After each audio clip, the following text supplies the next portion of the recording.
साल 2000 के दौर में बॉलीवुड में एंट्री करने वाली एक मासूम सी दिखने वाली अभिनेत्री जो अपनी पहली ही फिल्म से करोड़ों दिलों की धड़कन और बॉलीवुड की राइजिंग स्टार बन गईं। तो वहीं दूसरी फिल्म में इनकी सादगी भरी एक्टिंग ने दर्शकों का मन मोह लिया। लेकिन क्या आप जानते हैं कि इस अभिनेत्री ने अपने पिता पर इनके 12 करोड़ रुपए खाने का आरोप लगाया था और उन्हें लीगल नोटिस तक भिजवा दिया था।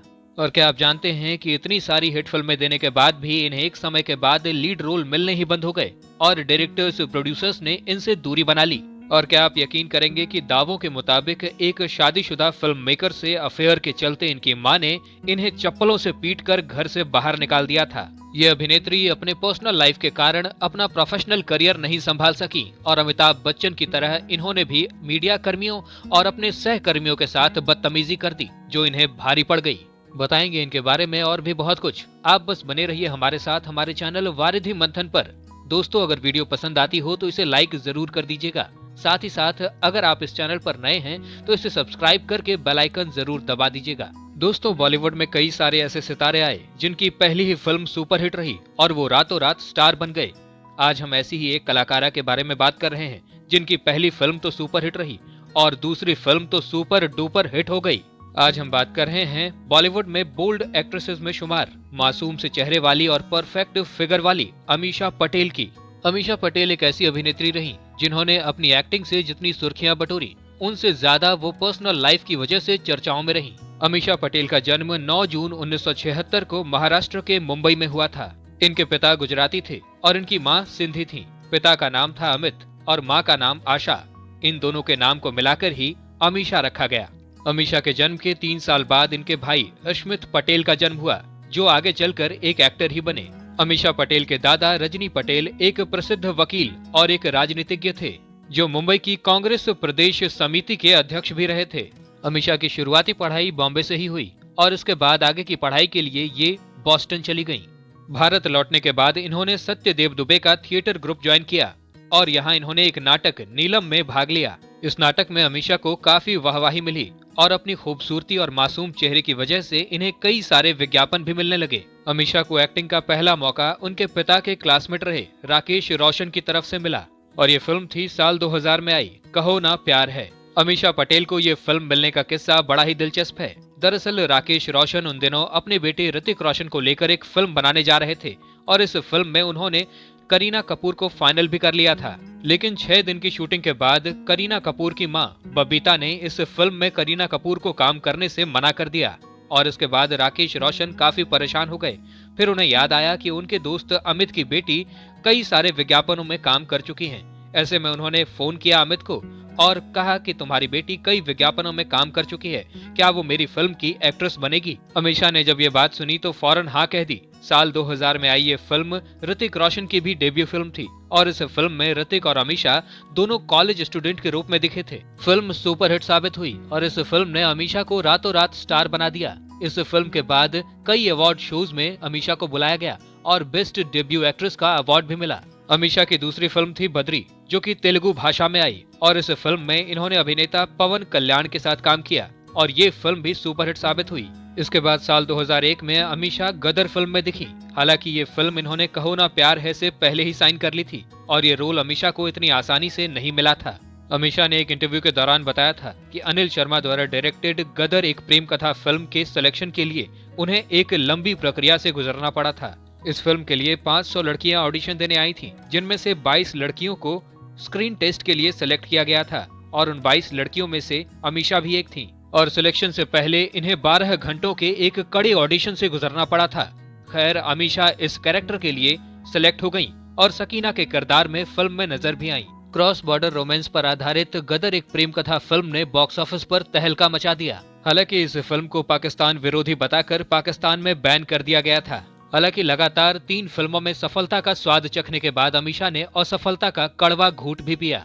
गदर के बाद 2001 में आई जिमी शेरगिल के साथ फिल्म ये जिंदगी का सफर, 2002 में बॉबी देओल के साथ आई फिल्म क्रांति, ऋतिक रोशन के साथ आप मुझे अच्छे लगने लगे और सलमान खान के साथ आई फिल्म ये है जलवा फ्लॉप साबित हुई। हालांकि 2002 में ही आफ्ताब शिवदशानी के साथ आई फिल्म क्या यही प्यार है और अक्षय खन्ना और बॉबी देओल के साथ आई फिल्म हमराज सफल साबित हुई थी। इसके बाद 2002 से लेकर 2005 के बीच अमीषा की हिंदी और तमिल भाषा में लगभग 9 फिल्में रिलीज हुई, जिनमें 2005 में आई मंगल पांडे फिल्म को छोड़कर बाकी सारी ही फिल्में फ्लॉप हो गयीं। इसके बाद साल 2006 में अनकही और आपकी खातिर समेत इनकी 6 फिल्में रिलीज हुई और सारी की सारी फिल्में फ्लॉप हो गयीं। इसके बाद 2007 में आई फिल्में हनीमून ट्रेवल्स प्राइवेट लिमिटेड और भूल भुलैया में इनके रोल को पसंद किया गया, लेकिन इनमें इनके रोल्स काफी ज्यादा छोटे थे। साल 2008 में अपनी टिपिकल छवि को बदलने के लिए अमीषा ने थोड़ा प्यार थोड़ा मैजिक फिल्म में एक बिकनी आइटम डांस किया।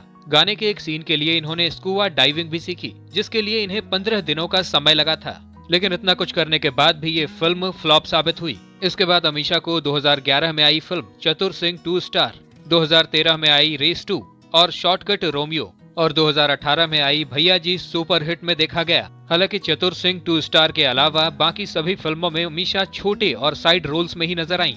अगर हाल फिलहाल की बात करें तो कुछ समय पहले ही अमीषा की फिल्म गदर 2 रिलीज हुई और बॉक्स ऑफिस पर आते ही सुपर हिट साबित हो गई।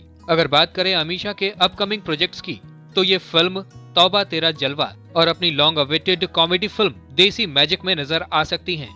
रिपोर्ट्स की माने तो जब अमीषा अपने टॉप पर चल रही थी, उस दौरान जब भी अमीषा किसी इवेंट या फिर किसी शो में जाया करती थी, तो वहाँ मीडिया कर्मियों को और लोगों को सख्त हिदायत दी जाती थी कि इन्हें अमीषा कहकर कोई नहीं बुलाएगा, बल्कि अमीषा जी कहकर बुलाएगा। और इसी दौरान अमीषा एक बार एक इवेंट में गई थी, जहाँ काफी ज्यादा शोर हो रहा था। अमीषा ने परेशान होकर और रूडली चिल्लाकर मीडिया को साइलेंस तक कह दिया था। ये कुछ वैसा ही था जैसा अमिताभ बच्चन ने किया था जब वो राजनीति से बॉलीवुड में वापस आए थे और उन्होंने इंस्ट्रक्शन दे दिए थे कि उन्हें अब सर जी कहकर बुलाया जाए। और ऐसा ही कुछ अमीषा ने भी किया कि जब भी मैं किसी शो में या इवेंट में जाऊं तो वहां मुझे अमीषा जी कहकर बुलाया जाए, और अमीषा का यही एरोगेंस उनके खिलाफ चला गया। एक्सपर्ट्स बताते हैं कि इसके बाद ही धीरे धीरे इनका करियर बर्बाद हो गया। साथ ही एक्सपर्ट्स ये भी कहते हैं कि जहां सन 2000 के आसपास आई अभिनेत्रियां जैसे विद्या बालन, कंगना रनौत, दीपिका पादुकोण और प्रियंका चोपड़ा अपनी दमदार और वर्सटाइल एक्टिंग से लोगों का दिल जीत रही थी, तो वहीं अमीषा पटेल ने फिल्मों में अपने किरदार को लेकर ज्यादा एक्सपेरिमेंट्स नहीं किए, बल्कि इन्होंने ज्यादातर फिल्मों में एक तरह के ही किरदार निभाए। ज्यादातर फिल्मों में इन्हें शांत और एक सहमी हुई लड़की के किरदार में ही देखा गया, जिसके फिल्म में होने या ना होने से फिल्म की सफलता या असफलता पर कोई प्रभाव नहीं पड़ता था। और यही कारण था कि इन्हें बाद में साइड रोल्स ऑफर होने लगे। बताया जाता है कि इसके बाद कुछ ऐसी कंट्रोवर्सीज में इनका नाम भी आ गया, जिसके बाद ज्यादातर प्रोड्यूसर्स और डायरेक्टर्स ने इनसे दूरी बना ली। अमीषा से जुड़ी एक कंट्रोवर्सी की बात करें तो साल 2004 में इन्होंने अपने ही पिता को 12 करोड़ रुपए गबन के आरोप में एक लीगल नोटिस तक भिजवा दिया था। अमीषा का कहना था कि उनके पिता ने उनके पैसों का गलत इस्तेमाल किया और अमीषा को जानकारी दिए बगैर ही इनके पिता ने अपने वो पैसे एक डूबते बिजनेस को बचाने में खर्च कर दिए। हालांकि ये मामला इतना सीधा नहीं था। मीडिया रिपोर्ट्स की माने तो विक्रम भट्ट के साथ अमीषा के रिश्तों को लेकर अमीषा पटेल के माता पिता काफी ज्यादा नाराज थे, और इसी वजह से एक दिन अमीषा पटेल की मां ने इन्हें चप्पलों से मार मार कर घर से बाहर निकाल दिया था। और इसके बाद ही अमीषा ने अपने पिता पर पैसों के गलत इस्तेमाल को लेकर केस कर दिया था। हालांकि साल 2009 में रक्षाबंधन के मौके पर अमीषा पटेल को उनके भाई स्मित पटेल के साथ देखा गया था, जिसके बाद ये कयास लगाया गया कि अमीषा और उनके घर वालों के बीच सुलह हो गई होगी। और बाद में अमीषा की मां ने मीडिया के सामने आकर भी ये बात कही थी कि अब हमारे बीच सब कुछ सही है और सारे मामले सुलझा लिए गए हैं। अमीषा से जुड़ी एक और कंट्रोवर्सी की बात करें तो मीडिया रिपोर्ट्स के मुताबिक अजय सिंह ने अमीषा पटेल पर 2.5 करोड़ रुपए की ठगी का मामला दर्ज कराया था। इस मामले में रांची की एक अदालत ने अमीषा के खिलाफ वारंट भी जारी कर दिया था। दरअसल ये मामला 2018 का है, जब फैमिली ऑफ ठाकुरगंज के निर्माता अजय सिंह ने अमीषा पर ये आरोप लगाए थे कि उन्होंने एक म्यूजिक एल्बम बनाने के लिए उनसे 2.5 करोड़ रुपए लिए और उन्हें वापस नहीं किए। उनका कहना था कि अमीषा ने उनसे म्यूजिक वीडियो बनाने के नाम पर पैसे लिए थे, लेकिन अमीषा ने म्यूजिक वीडियो नहीं बनाई और पैसे भी वापस नहीं किए। अमीषा से जुड़े एक और विवाद में Indian motion picture producers association IMPPA ने इन्हें समन भेज दिया। दरअसल प्रोड्यूसर हरीश पटेल ने ये शिकायत की कि उन्होंने अमीषा पटेल की फिल्म देसी मैजिक के लिए इन्हें 2.5% इंटरेस्ट पर 65 लाख रुपए दिए थे, लेकिन अमीषा ने 2017 में लिए वो पैसे आज तक वापस नहीं किए। हरीश का ये भी कहना था कि अमीषा ने कई बार कई चेक दिए, लेकिन वो सारे चेक बाउंस हो गए। अगर अमीषा से जुड़े एक और विवाद की बात करें तो ड्रीम विजन के मालिक पवन वर्मा ने इन पर एक आरोप लगाया कि 16 नवंबर 2017 को अमीषा को एक शादी समारोह में शामिल होना था और इसके लिए कंपनी ने अमीषा को 11 लाख रुपए एडवांस में दिए थे। अमीषा पटेल दिल्ली तक आ गई थी, लेकिन अमीषा ने दिल्ली से मुरादाबाद की दूरी ज्यादा बताकर 2 लाख रुपए और देने को कहा और जब वो पैसे नहीं मिले तो बिना कुछ बताए ही वो वहां से वापस चली गई और 11 लाख रुपए भी नहीं लौटाए। इस मामले को लेकर मुरादाबाद की एक अदालत ने अमीषा के खिलाफ वारंट भी जारी कर दिया था। अमीषा अब करीब 48 साल की हो चुकी हैं, लेकिन अपनी फिटनेस की बदौलत ये नई नवेली एक्ट्रेसेस को टक्कर देती हुई नजर आती हैं। आपको जानकर हैरानी होगी कि अमीषा ने अपनी जिंदगी में कई सारे लोगों को डेट किया, लेकिन अभी तक शादी की दहलीज पर नहीं पहुंची। अमीषा के रिलेशनशिप्स की बात करें तो प्रीति जिंटा के एक्स बॉयफ्रेंड रहे निस वाडिया को भी ये डेट कर चुकी हैं।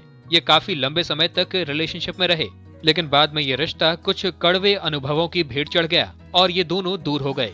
इसके बाद अमीषा पटेल का नाम सुष्मिता सेन के एक्स बॉयफ्रेंड विक्रम भट्ट के साथ जुड़ा। जानकारों की माने तो आप मुझे अच्छे लगे फिल्म की कास्टिंग के दौरान अमीषा की मुलाकात विक्रम भट्ट से हुई थी। बताया जाता है कि फिल्म की शूटिंग के दौरान विक्रम और अमीषा एक दूसरे के काफी करीब आ गए। हालांकि विक्रम पहले से शादीशुदा थे, लेकिन अमीषा ने इस बात की कोई परवाह नहीं की। बताया जाता है कि अमीषा और विक्रम एक दूसरे के साथ 5 सालों तक रिलेशनशिप में रहे। दोनों शादी भी करना चाहते थे, लेकिन अमीषा के माता पिता इस रिश्ते के खिलाफ थे और इसी वजह से अमीषा के माता पिता ने उन्हें घर से बाहर निकाल दिया था। हद तो तब हो गई जब अमीषा ने इसके बाद अपने ही माता पिता पर 12 करोड़ रुपए के गबन के मामले को लेकर मुकदमा ठोक दिया। हालांकि 5 साल के रिलेशनशिप के बाद अमीषा और विक्रम के बीच ब्रेकअप हो गया, जिसकी पुष्टि खुद विक्रम भट्ट ने मीडिया के सामने की थी। खैर, इन्हीं कई सारे विवादों की वजह से अमीषा पटेल की छवि खराब हुई और इनकी बैक टू बैक कई सारी फिल्में फ्लॉप होने लगी। विक्रम भट्ट से ब्रेकअप के बाद अमीषा पटेल का नाम जुड़ा लंदन के बिजनेसमैन कानो पुरी के साथ। दोनों को Wills lifestyle India fashion week में एक साथ देखा गया और इसके बाद ही दोनों एक दूसरे के करीब आ गए। बताया जाता है कि करीब 2 सालों तक एक साथ रहने के बाद ये रिश्ता भी कुछ कड़वे अनुभवों की भेंट चढ़ गया। इसके बाद अमीषा और रणवीर के रिलेशनशिप की खबरें वायरल हुई, लेकिन इस बारे में अमीषा और रणवीर ने कभी कुछ नहीं कहा। वहीं इसके कुछ समय बाद अमीषा का नाम पाकिस्तानी एक्टर इमरान अब्बास के साथ भी जुड़ा। हालांकि अमीषा ने इन सभी बातों को बकवास बताया था। खैर, सच्चाई जो भी हो, लेकिन अमीषा ने एक बार एक इंटरव्यू के दौरान बताया था कि इन्होंने अपने असफल रिश्तों का असर अपने करियर पर भी झेला है। खैर, सच्चाई चाहे जो भी हो, लेकिन कभी भी अमीषा ये नहीं चाहती थी कि उनकी पर्सनल लाइफ की खबरें मीडिया या लोगों के सामने आएं और लोग उसमें मसाला लगाकर उसे पेश करें, और ये इनके लिए काफी इंसल्टिंग होता था। हालांकि पब्लिक फिगर होने की वजह से ये इन खबरों को रोक ना सकी। हालांकि तमाम कंट्रोवर्सीज के बावजूद भी अमीषा ने कभी हार नहीं मानी और हमेशा हालातों का सामना करती रही हैं। अमीषा को आज भी एक हॉट एक्ट्रेस और फैशन आइकॉन के रूप में जाना जाता है और इनके फैंस को आज भी अमीषा की फिल्मों का इंतजार रहता है। हम उम्मीद करते हैं कि अमीषा इसी तरह से अपनी फिल्मों के माध्यम से दर्शकों का मनोरंजन करती रहें। साथ ही दोस्तों, आपसे गुजारिश है कि आप भी हमें कमेंट के माध्यम से ये जरूर बताएं कि अमीषा पटेल की कौन सी फिल्म या कौन सा गाना आपको सबसे ज्यादा पसंद है। अगर आपको ये वीडियो पसंद आई हो तो इसे लाइक जरूर करें और अगर आप हमारे चैनल वारिधि मंथन पर नए हैं तो ऐसी ही अनसुनी कहानियां सुनते रहने के लिए इसे सब्सक्राइब करके बेल आइकन जरूर दबा दें।